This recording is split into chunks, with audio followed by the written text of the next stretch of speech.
Refraction को continue करते हुए आज हम प्रिज्म के बारे में पढ़ेंगे। Prism is a type of refraction जहां पे दो इंक्लाइंड सरफेसेस होती हैं, ठीक है कि नहीं। फिर एक रिफ्रैक्शन यहाँ होगी और फिर एक और रिफ्रैक्शन यहाँ होगी। That's how we are going to. इतना हमको पता ही है कि रिफ्रैक्शन क्या करता है प्रिज्म। बट एक चीज का ध्यान रखें बेटे, हम यहाँ पे मोनोक्रोमैटिक लाइट की बात कर रहे हैं, बिकॉज मल्टी कलर लाइट यानी कि व्हाइट लाइट अगर मैं बोलूँ तो different colours have a different experience while going through a prism, ठीक है। तो फिलहाल हम सिंगल कलर की बात करेंगे। What happens to a single mono colour light when it crosses a prism. Okay, पहले ध्यान देंगे इस पे। इसकी एक डेरिवेशन है वगैरह वगैरह, वो एडिशनली साथ साथ करेंगे। तो ये मान लो मीडियम म्यू है, बाहर 1 कर लो। Let's use a simple setting. Okay,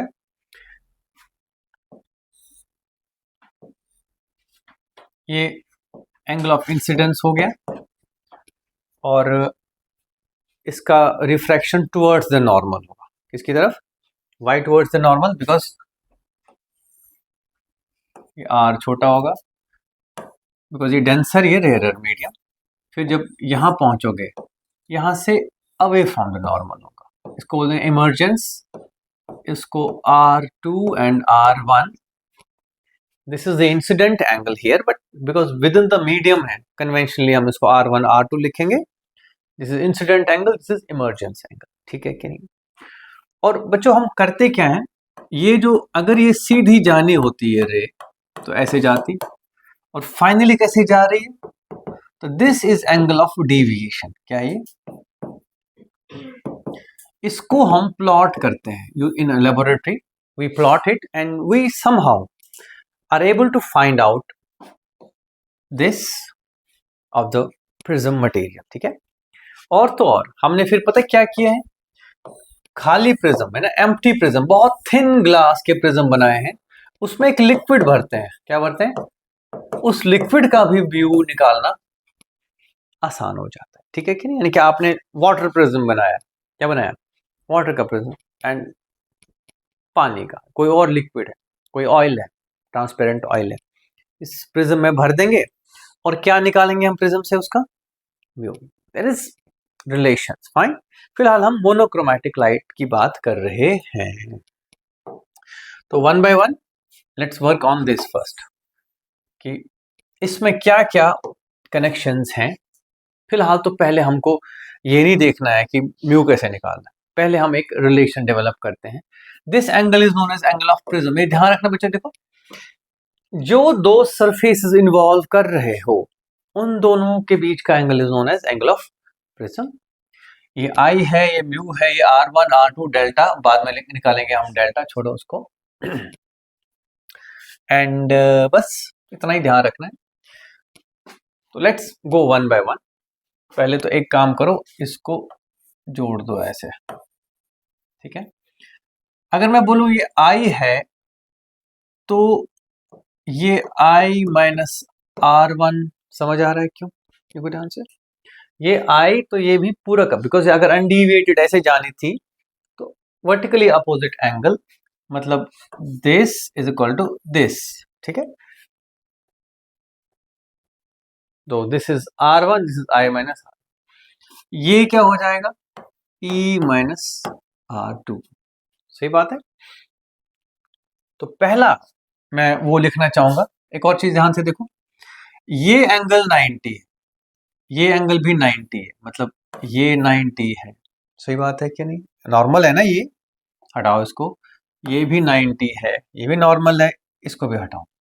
अगर ये R1 है तो ये एंगल होगा 90 माइनस R। अगर ये R2 है तो ये एंगल होगा 90 minus R2। If you want I can redraw the diagram. फिर से बता दूं डायग्राम बना के, थोड़ा बड़ा बना दो इसको। अभी नहीं बड़ा तो ऐसे ही हो जाएगा। ये देखो ध्यान से, ये लो जी, अरे चल दे भाई। ठीक है, ये वाला एंगल, क्योंकि ये टोटल एंगल 90 है तो R1 में से बचा 90 माइनस R। अब देखना बच्चों, ये ट्रायंगल है, ये let's say this is A B C, let's say this is D and this is E, ये पॉइंट्स का नाम रखा हमने। अगर मैं एंगल ए ट्रायंगल में बोलूं ए डी ई, तो angle A, angle this and angle this is equal to 180। ठीक है, कर लो नोट करो, समझो पहले।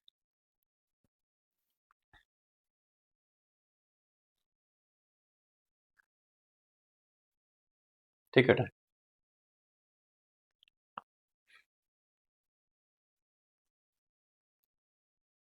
सुवीर कुछ दिक्कत बेटे? कृतिका, निर्भर नहीं आया समझ, फिर बताओ कौन सा वाला?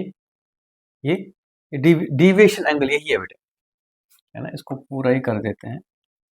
ये तो है अनडिविएटेड रे, ये है आफ्टर डिविएशन रे, तो ये एंगल हो जाएगा एंगल ऑफ डिविएशन। ये डेल्टा है ना, this is that small delta. Any more clarifications? ठीक है, कोई मैथमेटिकल मन में कोई परेशानी? मुझे अच्छे से, हाँ बेटे। बच्चों दो इक्वेशंस बननी है, क्या बननी है? Just two equations, nothing else. बता देता हूं, should I reduce it now?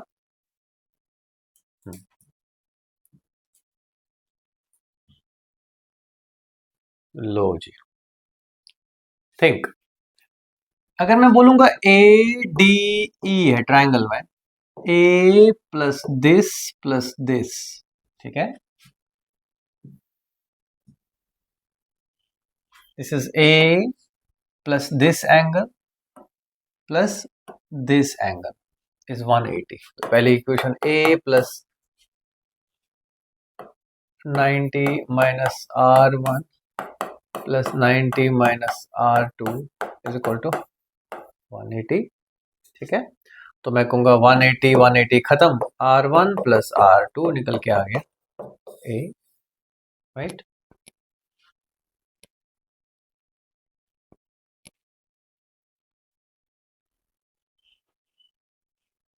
ठीक है, और ए बी सी डी ई, अगर इस पॉइंट को मैंने एफ नाम दे दिया, इस पॉइंट को, तो ट्रायंगल डी ई एफ, यानी कि डी ई एफ, इसमें बोलूंगा in triangle D E F.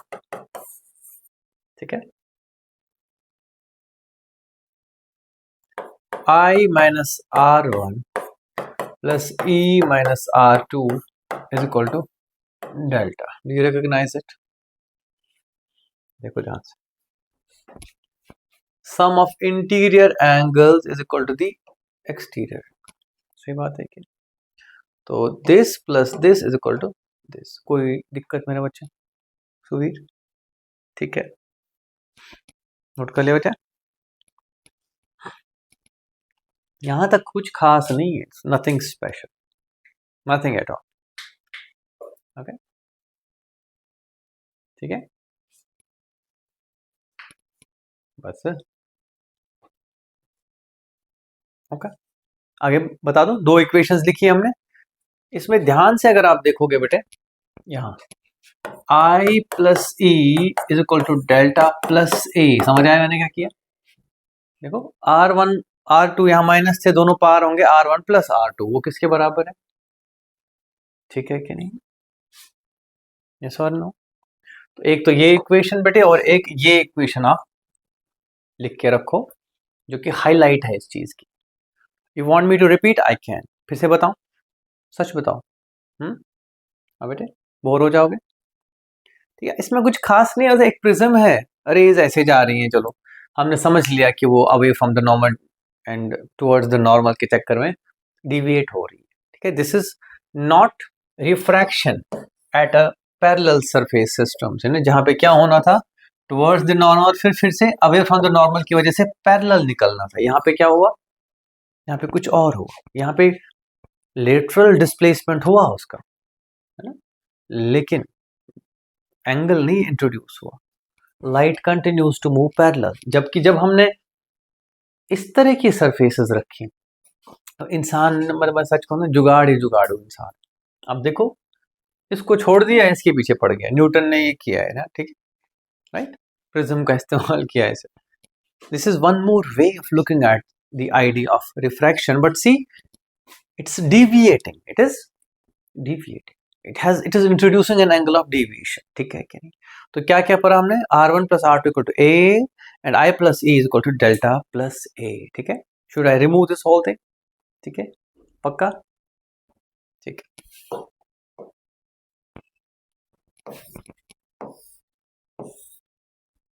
अब मैं ए बी सी डी सब कुछ नहीं लिखूंगा, है ना, दैट्स ऑलरेडी डन।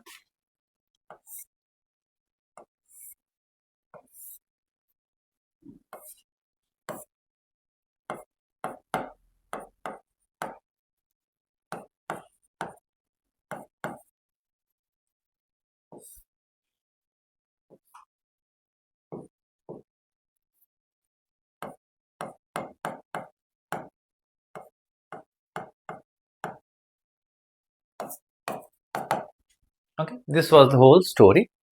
अब देखिए बेटे, I plus E is equal to A plus delta and R1 plus R2 is equal to A. We know these two equations. Normally अगर आप लैब में जाओगे, इसके अराउंड एक एक्सपेरिमेंट किया जाता है। क्या किया जाता है? एक्सपेरिमेंट। आई थिंक उसको प्रिज्म टेबल एक्सपेरिमेंट ऐसा कुछ बोलते हैं, मुझे हल्का सा याद है कॉलेज के टाइम से। एक टेबल जैसा होता है, रोटेटिंग टेबल बेटा, ठीक है। यहाँ पे एक प्रिज्म रखते हैं, it's a part of it, spectroscopy का पार्ट होता था, उसमें से एक पार्ट है, ठीक है। प्रिज्म रखा और एक ट्यूब से हम लाइट फेंकते थे और दूसरे ट्यूब से देखते थे उसको। ये आई मान लो, है ना, किसी की आई अगर ऐसी है तो बता देना, ठीक है। So what we do is we used to keep rotating this, और हम आई और ई प्लॉट करते हैं। क्या करते हैं? आई और ई को प्लॉट करते हैं विथ डेल्टा, या आई को कर लो या ई को कर लो, one and the same thing, ठीक है। समझ आए कि नहीं है? ठीक है। We keep changing I and we keep measuring delta. कोई दिक्कत नहीं बेटे, ये सब मेजरमेंट से होता है। अगर मैं इसका टॉप व्यू दिखाऊं तो ऐसा है, यहां से एक लाइट आ रही है और यहां से जाके आप यहां से एक टेलीस्कोप से देख रहे हो, इस टेलीस्कोप से आ रही है, तो can you find the angle of deviation, which is easy for geometrically measurement करने के लिए, कोई दिक्कत नहीं, ठीक है। तो डेल्टा निकला, ए भी निकल, ऑलरेडी पता है हमको, तो जरूरत पड़ेगा तो ऑलरेडी एंगल ऑफ प्रिज्म पता ही है। So we are you comfortable, ठीक है। तो कुल मिला के मैं क्या करूंगा, आई चेंज करता जाऊंगा यहां से, ठीक है, एंड डेल्टा को प्लॉट करूंगा उसके साथ। Something interesting was found. लो जी,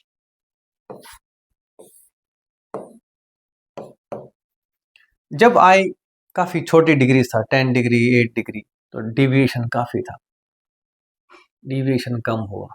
आई तुम बढ़ाते गए, डिविएशन कम हुआ, और आई बढ़ाया, डिविएशन फिर बढ़ा, ठीक है कि नहीं।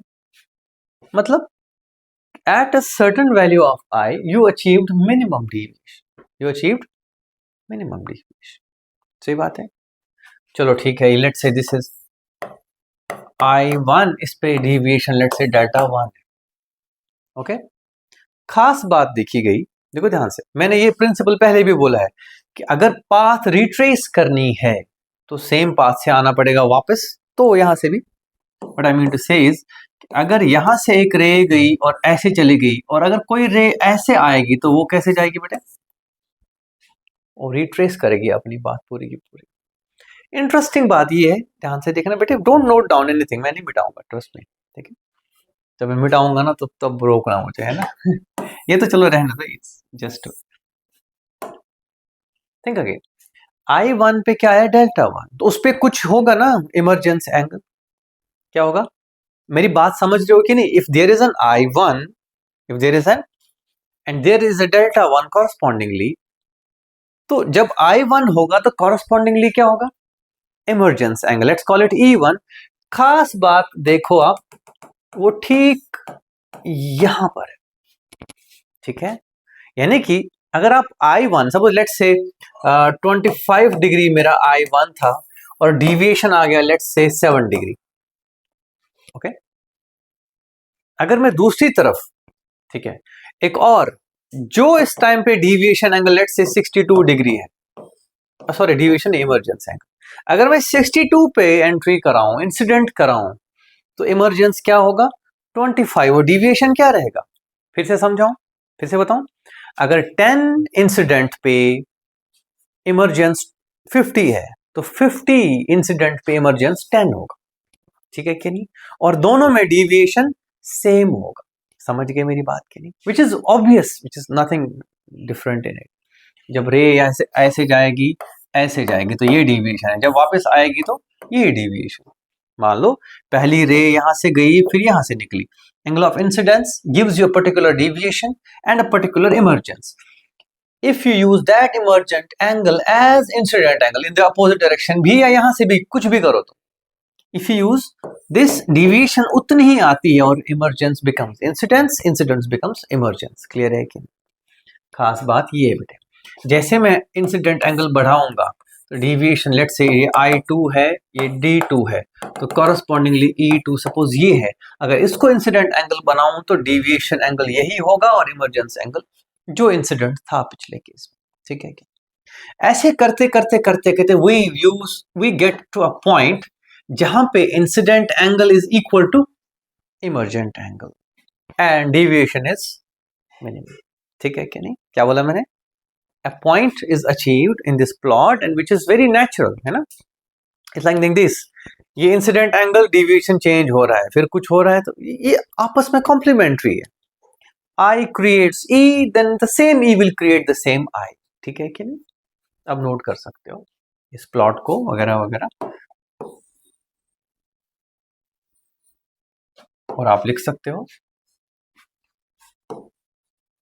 when I is equal to E then D is equal to D minimum, ठीक है। उस टाइम पे क्या है बेटे, मिनिमम डेविएशन।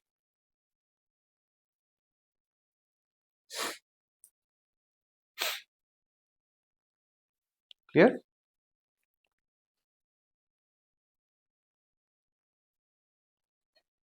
कोई डाउट। ये एक एक्सपेरिमेंटल फैक्ट है और ये हम थ्योरेटिकली समझ सकते हैं कि यार जब इंसिडेंट एंगल इमरजेंस बनेगा तो उसी पे वापस इंसिडेंट करोगे तो जो इंसिडेंट एंगल था वही इमरजेंट एंगल बनेगा, vice versa, they continue to retrace themselves. Sweet, ठीक है, तीनों बच्चों को हो जाए तो बेटा बेटा डी मिनिमम जब आ गया, अब देखो ये जो मीडियम है, ये म्यू है, ये 1 है, ये 1, अगर यहाँ I है और ये R1 है, यहाँ पे मैंने बोला ना I is equal to E, right, तो ये भी तो R2 R1 बराबर होंगे, क्योंकि जब I और E बराबर हैं तो R1 R2 को क्या प्रॉब्लम है। ओके, यस और नो, ये समझ रहे हो कि मैं ऐसे ही याद बता रहा हूं, फिर से समझाऊं R1 R2 के बराबर क्यों होंगे। If I1 I2 are equal, sorry, I and E are equal, then R1 and R2 are also equal. I'll explain it through medium requirement. मिटा दूं बेटे, तो मैंने कहा I plus E is equal to delta plus A, पहली equation, and R1 plus R2 is equal to A, दूसरी equation.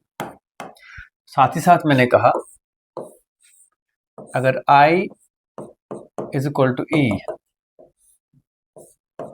ये बराबर है, क्योंकि मान लो ये √2 है इसका मीडियम, ठीक है, तो जो एंगल इससे जुड़ा होगा यहाँ पे R1, यही R2E भी तो उसी रिलेशन से जुड़े होंगे।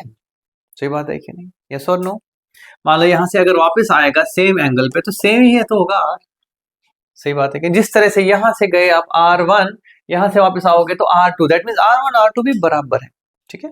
या आप ऐसे कह सकते हो sin I by sin R1 is equal to mu, सही बात है।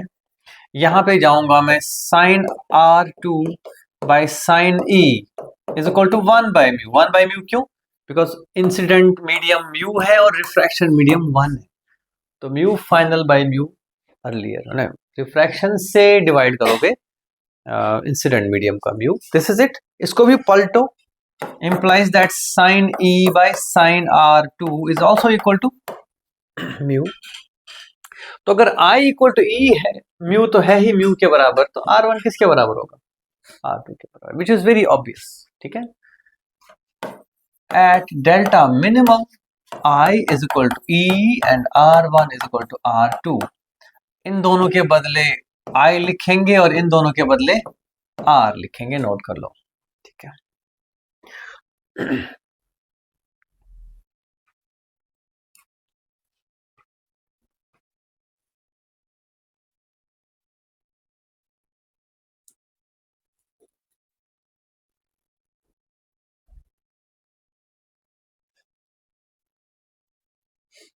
Any question?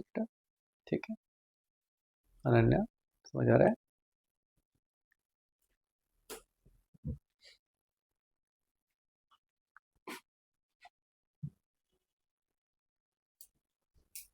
बस ऑलमोस्ट खत्म है अभी। ठीक है, ये भी लिखना है, याद ही रखो, इसको बताने की जरूरत नहीं है, this is not a part of your derivation.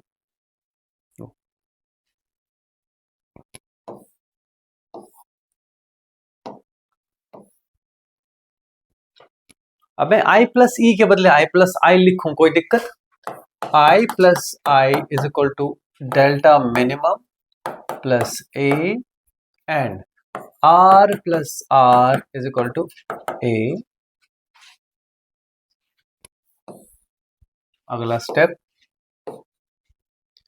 I is equal to a plus delta minimum by 2 and r is equal to a by 2 and sin I by sin r, which is mu, is equal to sin of a plus delta minimum by 2 divided by sin of a by 2।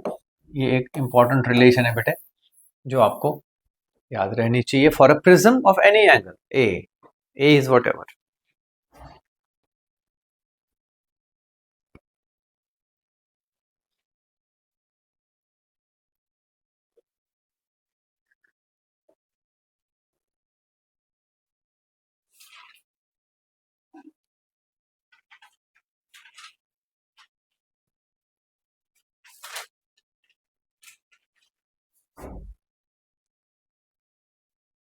ठीक है, समझ आया कि नहीं आया?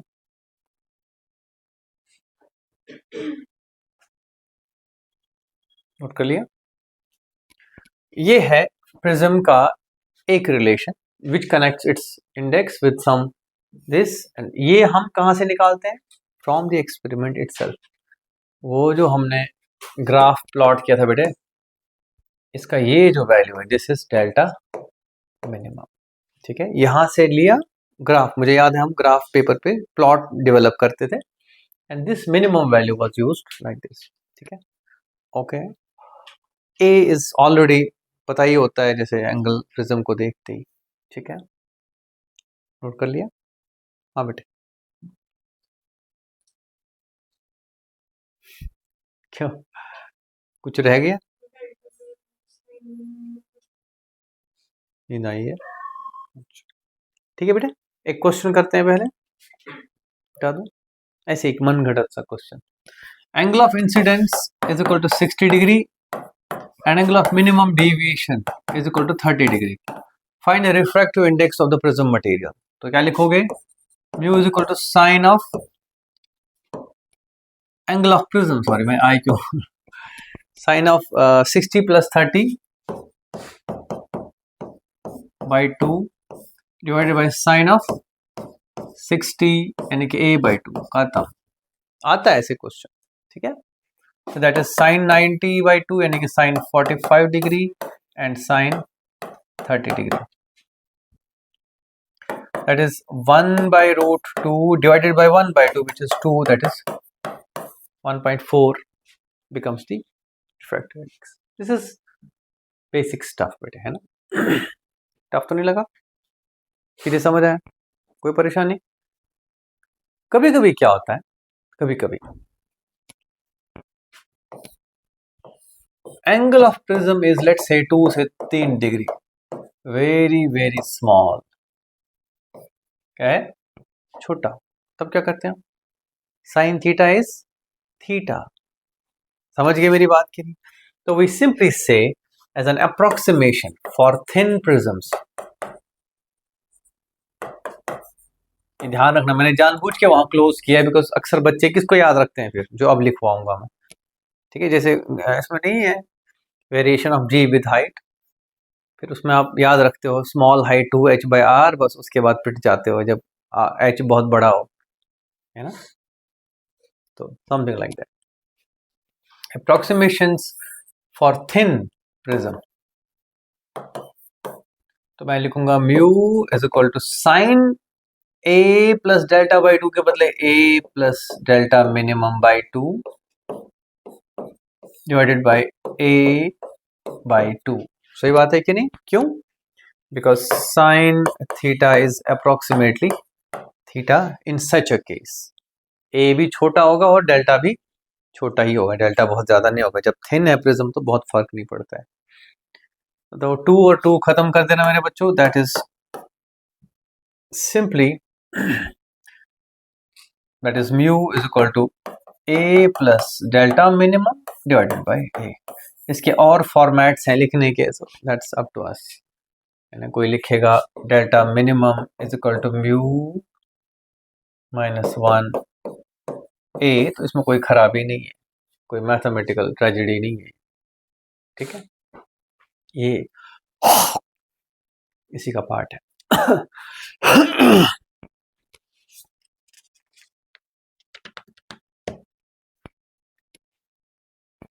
Correct,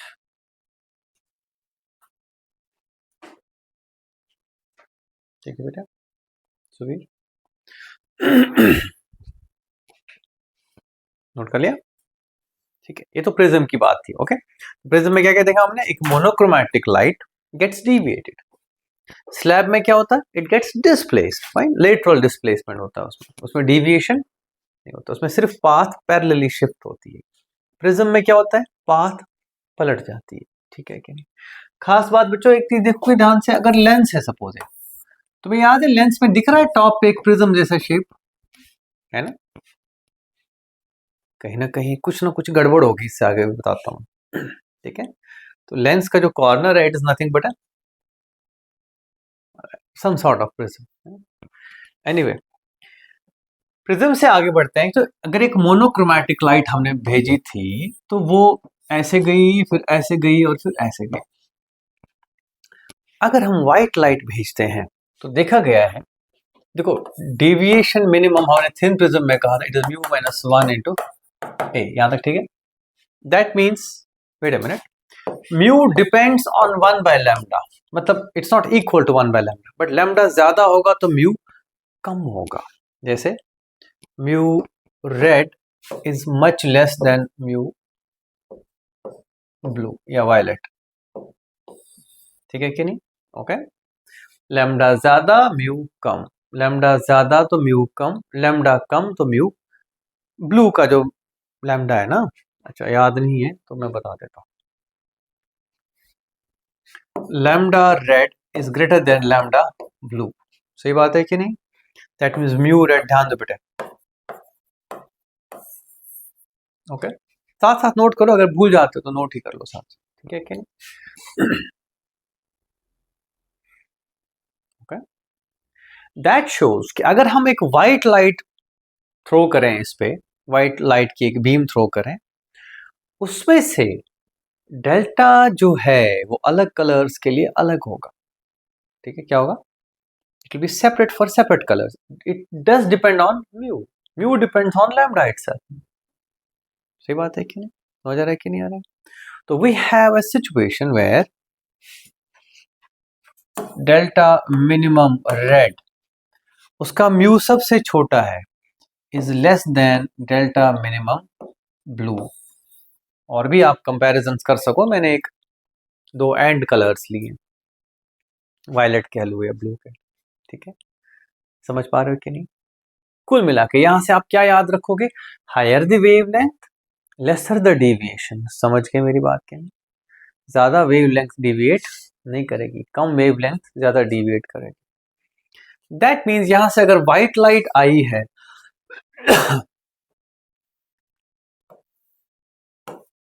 अगर हम screen पे प्रोजेक्ट करें इसको, रेड लाइट सबसे कम डिविएट होगी तो ये होगी रेड, और वायलेट सबसे ज्यादा।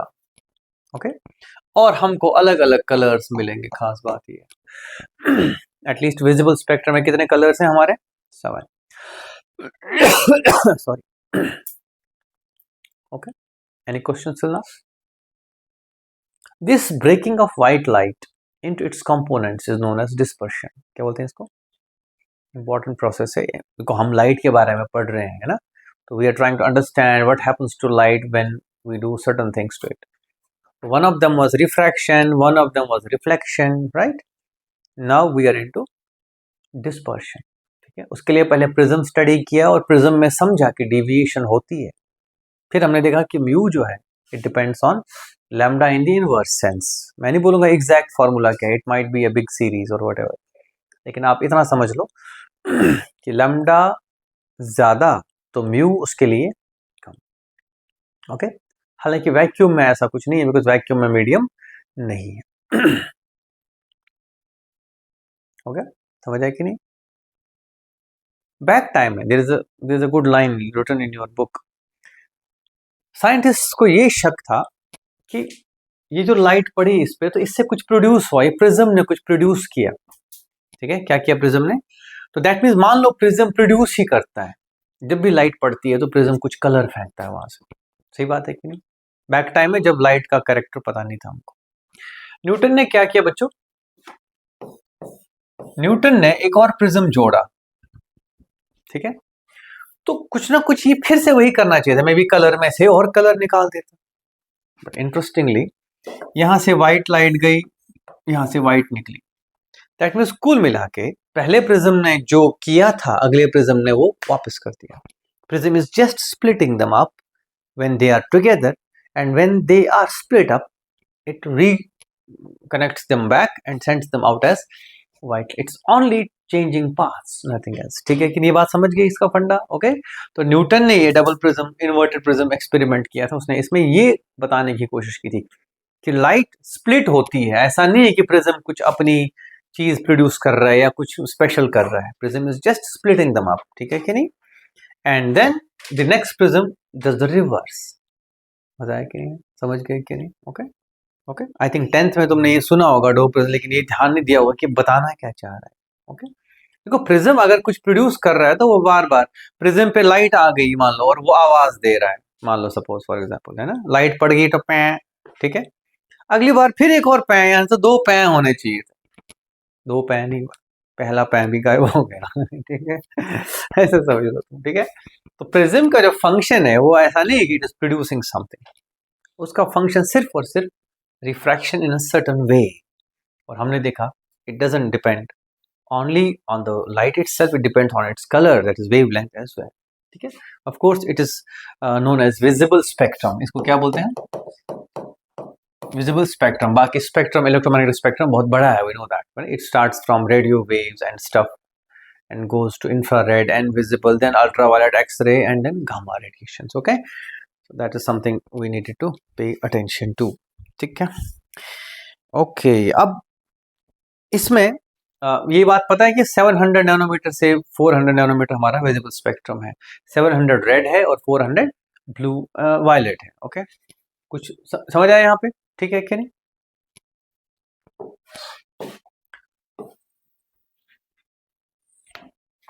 There is a term known as angular dispersion, जो हो सकता है कभी टपक पड़े सामने, जस्ट केस मैंने कई टेस्ट वगैरह में देखा है। तो एंगुलर डिस्पर्शन मींस कितना फैला, ये एक सिंगल लाइट आई थी तो ये कितने एंगल में फैली बच्चों एक तरह से। This is angular displacement, let's say delta theta, sorry not delta theta, delta D. ठीक है कि नहीं? ओके, तो ऑफ कोर्स क्या होगा ये? सबसे ज्यादा ब्लू हुई है कम से कम, तो it will be equal to delta delta change in the that spread angular dispersion is equal to delta blue minus delta red.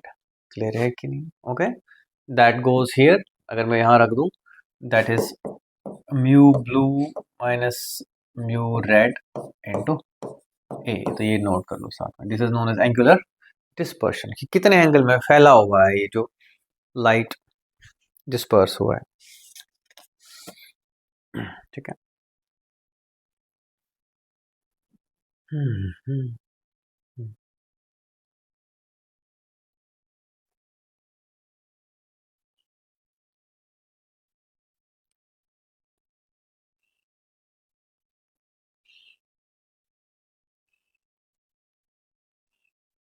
कोई डाउट है मन में?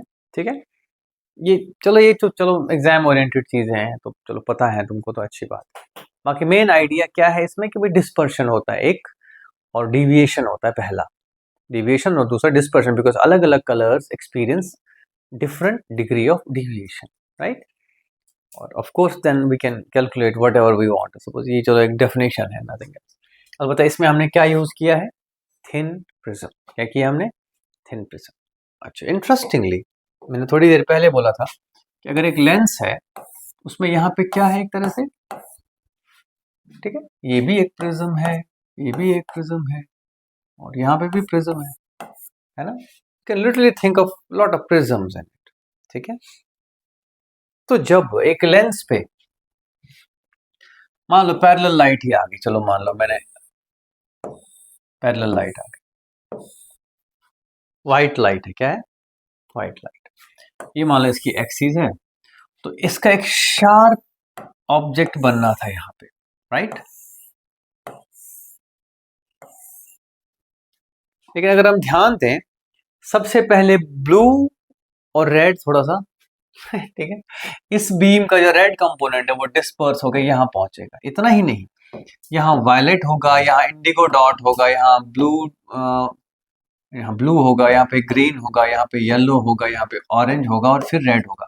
यानी कि कुल मिला के जहां एक व्हाइट डॉट बनना था वहां एक सीरीज ऑफ विबग्योर डॉट्स बनेंगे। This is known as chromatic aberration. क्या बोलते हैं इसको, क्रोमैटिक मीन्स कलर, एबरेशन। हो सकता है मैंने आर एक शायद एक ही लिखा हो, या हो सकता है एक ही है इसमें, that's not the point. Chromatic aberration, this are known as, lenses में क्या होता है मेरे बच्चों, क्रोमैटिक एबरेशन। क्या मतलब है उसका, जो व्हाइट लाइट हम किसी लेंस के थ्रू देखते हैं, सपोज आपके पास टेलीस्कोप है या कुछ है, तो you will get a sort of, मतलब सब्जी नहीं वो फेंकते हैं पेपर पे, अगर कभी देखा है वो, मैं नाम नहीं लूंगा न्यूज़पेपर बिकॉज ऑनलाइन है, तो कभी वो ऑनलाइन देसी पेपर आते हैं, तो उनमें जो फोटो होते हैं उसमें बहुत सारे कलर कलर से अलग अलग शेड्स निकले होते हैं, तो हम उसको बोलते हैं कि सब्जी फेंकी हुई है, मतलब फोटो के नाम पे, ठीक है। तो ऐसे ऐसे ही समझ लो, है ना, मतलब मल्टी कलर इमेज मिलेगी तुमको। ओके, तो यानी कि अगर एक यहाँ पे गोला है, वो गोला ऐसा एक कलर का दिखेगा, दूसरे कलर का थोड़ा दूर, थोड़ा दूर, थोड़ा दूर एंड थोड़ा दूर, 7 कलर दिखेंगे आपको, इतना बड़ा गोला दिखेगा जिसमें कलर डिस्पर्शन इधर उधर हुआ होगा, नोन एज क्रोमैटिक एबरेशन, है ना। इसका ध्यान रखा जाता है, इसीलिए अवॉइड किया जाता है बहुत बड़े बड़े थिक लेंसेज को। ओके, थिक लेंसेज क्यों अवॉइड करेंगे बेटे हम, देखो अगर तुम्हें ये समझना भी हो, why do we avoid thick lenses, देखो ये थिक लेंस है, now the angle of prism is large, right, that means mu minus A, तो चलो लेट्स एज्यूम करो, हालांकि ये फॉर्मूला वैलिड नहीं है, बट ए बढ़ेगा तो डिविएशन भी बढ़ेगा, ठीक है कि नहीं। तो विद द रिजल्ट जो ब्लू एंड जो रेड वो और दूर होंगे, ठीक है, हमको तो फिर अलग अलग ही चलते दिखेंगे सब चीजें। So that's something about chromatic aberration. पहले बताओ थक गए कि नहीं सुबीर, सच बताओ यार, पिछली बार थक गए तुमने, दिल पे पत्थर रख के पढ़ाई की थी उस दिन, पक्का चल ठीक है। तो रेनबो है, स्कैटरिंग ऑफ लाइट है, चलो कुछ नहीं है, धीरे धीरे करेंगे। इंस्ट्रूमेंट्स हैं, फिर उसमें आई है पहला, दूसरा है माइक्रोस्कोप और तीसरा telescope. That's all, we shall study this. अगले 2 लेक्चर्स में मेजर पोर्शन खत्म कर लेंगे। कल तो मैं कह रहा हूँ कि एक चीज पढ़ के, अरे यार तुम नहीं पढ़ पाओगे पता है इसको, या मैं ही बोल रहा हूँ, रेनबो क्या होती है और स्कैटरिंग क्या होती है। Okay, rainbow is something related है, हटके है। अच्छा, है ना, सिलेबस में है कि नहीं है? तुम्हारी नई बुक है किसके पास? बुक 1 होगी बेटे तुम्हारे। नेवरदलेस, ठीक है, ओके, कल पता चल जाएगा, कुछ नहीं, ठीक है। And that should be it. क्या क्या करना होता है? लाइक करना होता है, सब्सक्राइब करना होता है और शेयर करना होता है। कमेंट भी करो, हाँ एग्जैक्टली, है ना, बुरे वाले मत करना, है ना। ठीक है, बाय बाय।